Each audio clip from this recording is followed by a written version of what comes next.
ہمارے حضرت رحمۃ اللہ علیہ کے جو پہلے شیخ تھے حضرت مولانا سید زوار حسین شاہ صاحب رحمۃ اللہ علیہ، بہت بڑے فقیہ تھے، بہت بڑے عالم تھے، اور آپ کو حیرت ہوگی اپنے کو ایسا چھپا کر رکھا تھا پڑوس کے ملک میں۔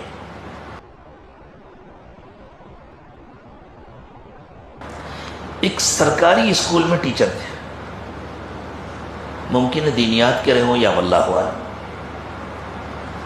اور ایک کاتب صاحب تھے۔ تو پہلے زمانے میں تو کتابیں ہاتھ سے لکھی جاتی تھی نا، یعنی جب پریس میں بھی جانے سے پہلے ہاتھ سے لکھی جاتی تھی، کمپیوٹر کے آنے سے پہلے۔ اب تو کمپیوٹر سے کمپوزنگ ہونے لگی۔ تو سید زوار حسین صاحب رحمۃ اللہ علیہ کو یہ خیال ہوا کہ یہ کاتب صاحب ہیں، ان کے پاس جا کر کے میں اپنی رائٹنگ درست کر لوں۔ تو ان کے پاس جانے لگے کہ میں آپ کے پاس آیا کروں گا، مجھے کتابت سکھا دی۔ ٹھیک ہے، وہ سمجھتے ماسٹر صاحب ہیں، پڑھاتے ہیں، تو وہ کتابت بھی سکھاتے، اور ساتھ میں جیسے استاد اپنے شاگردوں سے کہتا ہے ماسٹر صاحب ذرا یہ سامان یہاں رکھ دیجیے، ماسٹر صاحب ذرا یہ کام کر لیجیے، تو وہ کر لیتا۔ صاحب نسبت بزرگ تھے، ایک بڑے اللہ والے سے اجازت و خلافت تھی، غالباً حضرت شاہ فضل علی قریشی رحمۃ اللہ علیہ سے، اور اپنے کو ایسا چھپا کے رکھا تھا کسی کو پتہ نہیں تھا، وہ کاتب صاحب کو بھی پتہ نہیں تھا۔ کاتب صاحب کام کراتے ہو یا خاموشی کے ساتھ اپنا کام کرتے اور چلے جاتے، وہ بس ماسٹر صاحب یہ کر لیجیے، ماسٹر صاحب یہ کر لیجیے۔ اس زمانے کے بہت بڑے بزرگ اللہ والے اور بہت بڑے محدث تھے حضرت مولانا بدر عالم میرٹھی رحمۃ اللہ علیہ، جو مدینہ طیبہ میں جنت البقیع میں دفن،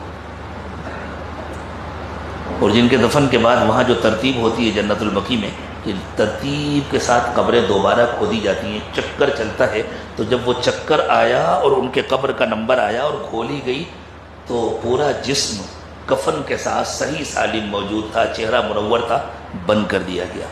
پھر 7-6 مہینے کے بعد جب دوبارہ نمبر آیا، پھر کھولا گیا، پھر وہ جسم ویسے ہی صحیح سالم موجود تھا۔ تیسری مرتبہ جب موقع آیا، پھر وہ قبر کھولی گئی اس ترتیب کے مطابق، پھر پورا جسم ماشاءاللہ کفن کے ساتھ ویسی صحیح سالم موجود تھا۔ آخر وہاں حکومت کی طرف سے نشان لگا دیا گیا، اب یہ قبر کبھی نہیں کھولی جائے گی، جب نمبر آئے گا اس سے آگے والی کھولی جائے گی۔ یہ تھے مولانا بدر عالم میرٹھی رحمۃ اللہ علیہ، علامہ انور شاہ کشمیری رحمۃ اللہ علیہ کے حضرت شیخ الہند کے خاص شاگرد۔ ان کی کسی کتاب کی کتابت ہو رہی تھی ان کاتب صاحب کے پاس کراچی میں، تو مولانا میرٹھی اپنی وہ کتاب دیکھنے کے لیے اگلے دن آنے والے تھے، تو کاتب صاحب نے کہا کہ ماسٹر صاحب کل مولانا بدر عالم صاحب تشریف لا رہے ہیں اور دوپہر میں کھانا یہیں کھائیں گے، آپ بھی ذرا وقت پہ آ جائیے گا، آپ بھی ساتھ میں کھانا کھا لیجیے گا۔ ٹھیک ہے، آگے کھانا ساتھ میں کھایا، نماز کا وقت ہو گیا تھا، نماز پڑھنی تھی، وہیں جماعت کرنی تھی، مسجد دور رہی ہوگی، تو مولانا میرٹھی تو چونکہ مسافر تھے تو انہوں نے کہا کہ بھئی مولوی صاحب آپ مقیم ہیں، آپ نماز پڑھا دیجیے۔ حضرت شاہ زوار حسین صاحب رحمۃ اللہ علیہ نے نماز پڑھائی۔ نماز کے اندر مولانا بدر عالم میرٹھی کو ان کے دل کا حال نظر آیا، کشف ہوا۔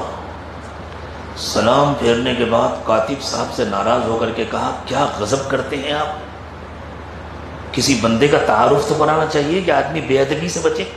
تو انہوں نے کہا حضرت کیا ہوا؟ کہا یہ کون ہے؟ بس ماسٹر صاحب ہیں یہاں کتابت سیکھنے کے لیے، بس ماسٹر صاحب۔ اور پھر بڑے ادب کے ساتھ بیٹھ کر کے فرمایا مولانا مجھ سے جو بے ادبی ہوئی اسے معاف فرما دیجئے، اور یہ بتلائیے آپ کو کس سے اجازت ہے؟ اب کاتب صاحب دیکھ کر کے حیران کہ مولانا بدر عالم میرٹھی یہ ماسٹر صاحب کے سامنے اتنے ادب سے بیٹھے ہیں اور اس طرح پوچھ رہے ہیں۔ جب ان سے اصرار کیا تب جا کر انہوں نے بتلایا کہ مجھے فلاں سے اجازت ہے، تو پھر کاتب صاحب سے، تو کاتب صاحب نے کہا حضرت مجھے بھی پتہ نہیں تھا۔ اس کے بعد وہ کاتب صاحب حضرت سے بیعت ہوئے اور حضرت سے اجازت بھی پائی۔ ہمارے بزرگوں نے اپنے کو اس طرح چھپایا ہے، اور ہم لوگوں کا حال یہ ہے کہ ایک ادرک کی گانٹھ مل جاتی ہے تو ہم مال کھول کر بیٹھ جاتے، بلکہ سپر اسٹور کھول کر بیٹھ جاتے ہیں کہ ہمارا تو بہت بڑا اسٹور ہو گیا، اب آؤ کس کو کیا چاہیے ہم سے آ کر کے لے جاؤ۔